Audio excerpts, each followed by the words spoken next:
Le débat de ce Smart Impact, on continue de parler de biodiversité et des normes qui peuvent peut-être aider de progresser en la matière. Je vous présente mes invités, Franck Lebeugle, bonjour. Bonjour. Directeur général de l'AFNOR, et Octave Kleinjans, bonjour et bienvenue. Vous êtes directeur général, directeur Impact Lab du mouvement Impact France. On y arrive. Franck Lebeugle, on démarre avec des questions un peu générales sur cette COP biodiversité qui rend ses conclusions ce 1er novembre. Elle se déroule en Colombie. Vous en attendez quoi ? Quand on représente une entreprise comme l'AFNOR, un organisme comme l'AFNOR, vous en attendez quoi ? Alors nous, AFNOR, en fait, on est membre de l'ISO, qui est vraiment l'organisation internationale la plus importante sur la standardisation, la normalisation volontaire. Donc nous sommes présents à travers l'ISO à la COP 2016. Parce que les enjeux, on les connaît. La lutte contre l'effondrement de la biodiversité va être un des challenges. Dans un contexte international avec la publication du Global Emission Report, on l'a vu, où on est plutôt sur un réchauffement à 3 degrés plutôt que 1,5. Donc pour nous, les enjeux de cette COP, il est double.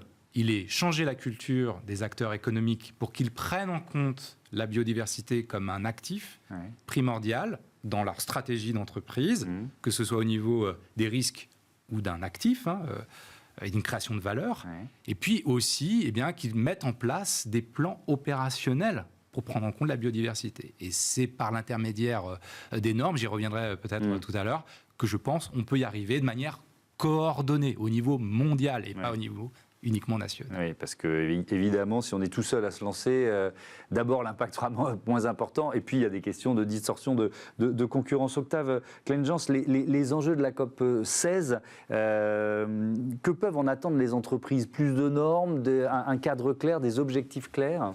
Oui, déjà ce qu'on voit, c'est qu'au niveau des États, sur les 196 États qui s'étaient engagés à construire un plan d'action il y a 2 ans, seulement une trentaine de ces 196 ont fait leur devoir de réaliser ce plan d'action. Donc le rôle des entreprises va être de faire mieux, en tout cas, que les États, et même de jouer leur rôle. Ce qu'on peut attendre, effectivement, c'est, je pense qu'on en parlera tout à l'heure, mais potentiellement la création d'une norme autour de la biodiversité, ce qui serait vraiment une bonne nouvelle au niveau international. Et ce qu'on peut attendre aussi, c'est que le sujet de la biodiversité soit vraiment prioritaire au même titre que celui du carbone. On parle souvent du sujet carbone, des accords de Paris, mais trop peu des sujets biodiversité. Et c'est vraiment l'enjeu de cette COP16 de remettre ça comme une priorité pour toutes les entreprises. Comment vous expliquez ça ? Parce qu'effectivement, les COP climat ont pris beaucoup de place médiatique. On peut considérer que c'est bien, on peut considérer que il y a parfois le bruit médiatique et pas suffisamment d'action derrière, mais ça c'est un autre débat. Comment vous expliquez que les COP biodiversité et moins accrocher la lumière en quelque sorte ? Est-ce que c'est parce que c'est plus compliqué ? Est-ce que c'est parce que, et on va revenir au cœur de notre débat, les métriques, les mesures sont plus difficiles à faire ? Comment vous l'expliquez ? Oui, bien sûr, les mesures sont plus difficiles à faire. On le voit, nous, par exemple, sur un outil qu'on a créé qui s'appelle l'Impact Score, qui est un référentiel commun qu'on a co-construit notamment avec l'AFNOR. On a des questions sur le carbone qui sont très simples. Ça va être, est-ce que vous avez fait votre bilan carbone ? Oui, non. De combien vous avez réduit vos émissions de CO2. Sur le sujet biodiversité, on s'aperçoit que c'est beaucoup plus compliqué. Et même en travaillant avec des experts comme l'Office français de la biodiversité, les principes qu'on peut mettre en avant, ça va être est-ce qu'on a fait un diagnostic biodiversité sur ses impacts et dépendances, parce qu'on voit aujourd'hui que 72% des entreprises européennes sont dépendantes des ressources naturelles, de la biodiversité. On peut aussi poser des questions sur est-ce qu'il y a un plan d'action qui est mis en place. Mais ce qui est difficile, c'est que c'est très peu mesurable et il y a beaucoup plus d'indicateurs que sur le carbone. Votre avis là-dessus, Franck Lebeugle ? La bonne nouvelle, j'allais dire, c'est que ça devient un sujet vraiment de préoccupation des entreprises. C'est monté au niveau 6 des risques les plus importants pour les entreprises. Et je vais donner 2 exemples, que ce soit l'industrie pharmaceutique, l'industrie de l'agroalimentaire, a bien compris les enjeux pour eux d'un effondrement de la biodiversité. Donc c'est en train de remonter dans l'agenda. Et pour autant, comme le dit Octave, les entreprises manquent encore de méthodes. Et les méthodes, c'est justement, je pense, un des atouts de la norme. Alors restons sur cet impact score auquel vous avez participé. Qu'est-ce qui a été compliqué en matière de biodiversité ? Alors, sur l'impact score, c'est un des exemples d'utilisation de normes internationales. Les normes internationales, elles couvrent des sujets extrêmement variés. On peut citer par exemple la manière de prendre en compte la lutte contre la dégradation des sols ou contre la désertification. Autre exemple, les principes d'analyse des microplastiques dans l'environnement. les impacts du surtourisme dans la biodiversité. Donc tout ça, c'est abordé aujourd'hui dans des normes internationales et ça permet de construire des notations, des évaluations par les entreprises comme les impact scores. Ces normes internationales, c'est ce qu'on appelle les normes ISO. Ce sont les normes ISO et la principale en matière de biodiversité, c'est pour cela que nous sommes à Cali, c'est que nous allons publier dans quelques mois la norme internationale en matière de prise en compte de la biodiversité dans les stratégies et dans l'organisation d'une entreprise. Comme vous avez aujourd'hui la norme 9001 sur la qualité ou la 14001 sur le management de l'environnement. Donc dans quelques mois, on va publier cette norme sur la biodiversité. Et Cocorico, c'est la France qui préside ces travaux. On avait lancé cela en 2021 avec un tour de table, l'Office français de la biodiversité, Engie, la SNCF. Et donc c'est la France qui préside ces travaux et cela va donner cette méthode aux entreprises pour intégrer la biodiversité comme un vrai actif dans leur stratégie. Et je reste avec vous, Franck Leveuil. Vous nous disiez tout à l'heure, il faut un outil mondial. Mais voilà, il y a 180, combien de pays 196, oui. Merci beaucoup. 196 pays qui, lors de la précédente COP biodiversité, ont dit on va s'y mettre, et puis finalement, il n'y en a que 30. Bon, vous me voyez venir, quoi. C'est très bien de créer une norme mondiale, mais à quel point elle va être utilisée, appliquée, et comment? Alors, ça reste évidemment des normes volontaires. Ouais. Mais l'atout d'avoir l'ISO à la COP, c'est que nous embarquons les 167 pays membres de l'ISO dans toutes les régions du monde et qui s'engagent, une fois que la norme est publiée, à la reconnaître, à la promouvoir auprès des entreprises. Les actions locales, c'est très bien, mais ce dont nous avons besoin, et c'est un point commun avec Impact France, c'est d'une action coordonnée, qui soit reconnue à travers l'ensemble des régions du monde. Et c'est ça qu'apporte l'ISO. Et c'est pour ça, à nouveau, qu'on a cette présence au niveau de la COP 2016. Est-ce que vous diriez, Octave Kleinjans, qu'il y a une prise de conscience, là on a cité l'agroalimentaire, l'industrie pharmaceutique, mais justement des risques liés à un effondrement ou un appauvrissement de la biodiversité sur le business, tout simplement. Soyons un peu cyniques même, d'une certaine façon, quoi. Attention, voilà ce que ça va vous coûter. Oui, je pense que de plus en plus, lorsqu'on parle de biodiversité, on pouvait avoir tendance à imaginer des espèces en voie de disparition qui pouvaient être dans des pays très lointains. Mais aujourd'hui, de plus en plus, on s'aperçoit que ça nous concerne aussi sur notre pays. 73% des vertébrés ont disparu depuis 50 ans.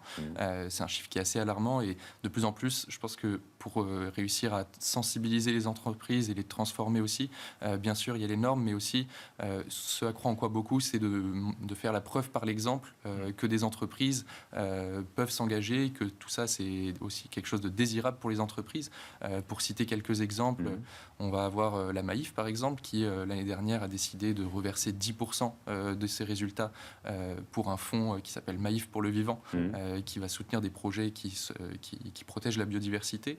De plus en plus, on voit des entreprises qui vont chercher à sensibiliser leurs collaborateurs avec, par exemple, la fresque de la biodiversité. Et aussi, ce qui est important, c'est vraiment de pouvoir intégrer ces sujets biodiversité au cœur de son modèle d'affaires, de son activité.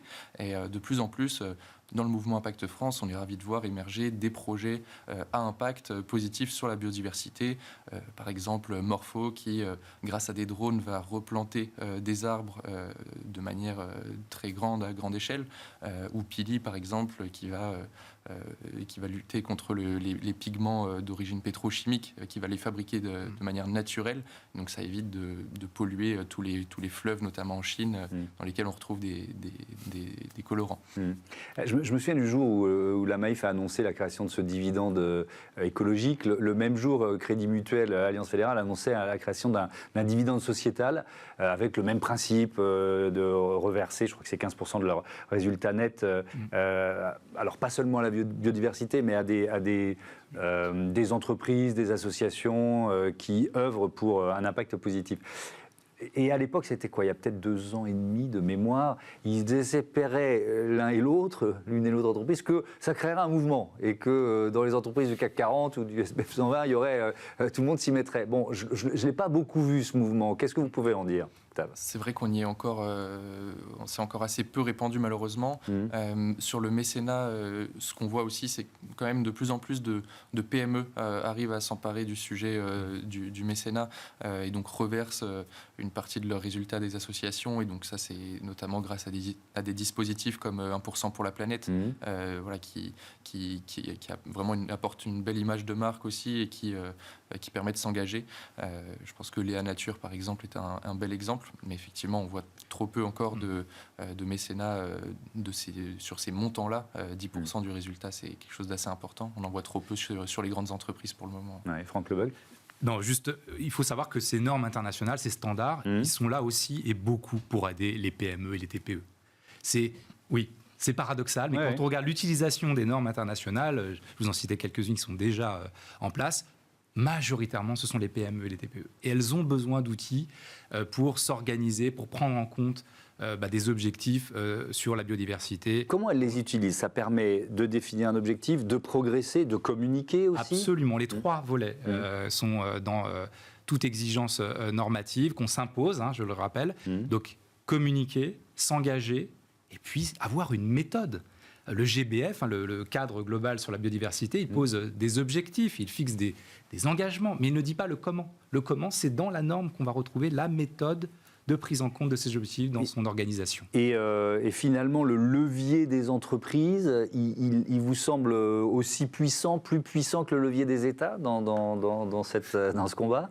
Alors, honnêtement, côté AFNOR, nous pensons qu'effectivement, par l'engagement volontaire, les entreprises ont un levier d'action bien plus puissant. Et aussi parce qu'il dépasse le cadre national. Lorsqu'on s'engage dans une démarche ISO, on n'a pas besoin de l'expliquer à l'autre bout de la planète, puisque c'est connu dans l'ensemble des régions. Donc l'engagement volontaire des entreprises, nous on l'a vu sur d'autres thématiques, la sécurité dans l'entreprise, l'environnement, c'est quelque chose qui est bien plus puissant que parfois des réglementations qui restent nationales. Un mot là-dessus pour conclure. Bien sûr, l'aspect volontaire est important, mais au mouvement Impact France, on croit beaucoup à la place de la puissance publique qui peut, par ses politiques d'investissement, par sa politique de fiscalité, inciter les entreprises à s'engager davantage. Et donc, si on regarde, par exemple, la semaine dernière a été voté un taux réduit pour l'économie circulaire. On peut penser à des dispositifs de ce type-là pour soutenir les entreprises qui s'engagent pour la biodiversité. Merci beaucoup. Merci à tous les deux. À bientôt sur Bismart. For Change, c'est l'heure de notre rubrique Startup tout de suite.